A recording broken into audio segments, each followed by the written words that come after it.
আচ্ছা, এই হচ্ছে মনিটর। তো আজকে আমরা শিখব কি করে ক্রোম ব্রাউজারের থিম চেঞ্জ করে। তো সেটার জন্য আমাদেরকে প্রথমে ক্রোম ব্রাউজারে যাইতে হবে। তো আমি ক্রোম ব্রাউজারে ঢুকলাম। এই যে এরকম ঢোকার পরে এরকম একটা ড্যাশবোর্ড আসবে। এখান থেকে যাইতে হবে যে কর্নারে, এই যে ইডিটের একটা অপশন আছে, এখানে এখানে একটা ক্লিক করলাম।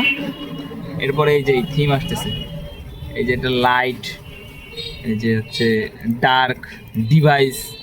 তো এখান থেকে আমরা হচ্ছে লাইট দিলে এই যে লাইট হয়ে যায়। আর যে ডার্কে রাইখা নিচের দিকে যাই, তাহলে হচ্ছে এই যে অনেকবার আছে যে এই যে চেঞ্জ থিম, এইটাতে ক্লিক করতে হবে।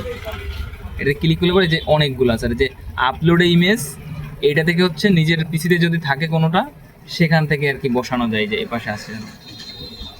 তো এখান থেকে যদি আপনারা যেটা দেখতে চান, যেমন ধরেন এর মধ্যে আরও মধ্যে অনেকগুলি আছে। তো আমরা সাধারণত একটা কার্টুন দিয়েই দেখি। তো এখান থেকে প্রথমটাই দেই, রাইজিং আর্টিস্ট। এই যে একটা ক্লিক করলাম, এর মধ্যে আবার এতগুলি আছে। তো এখান থেকে ফার্স্টটাই দিয়ে দিলাম, ফার্স্ট দিয়ে দিলাম, এই দেখুন হয়ে গেছে। সেকেন্ড দিব, হয়ে গেছে। থার্ড দিব, হয়ে গেছে। জাস্ট একটু সময় নেবে, এই যে এরকম। তো আপনারা এখান থেকে চাইলে থিমটা চেঞ্জ করতে পারেন। এই যে এরকম হয়ে যাবে।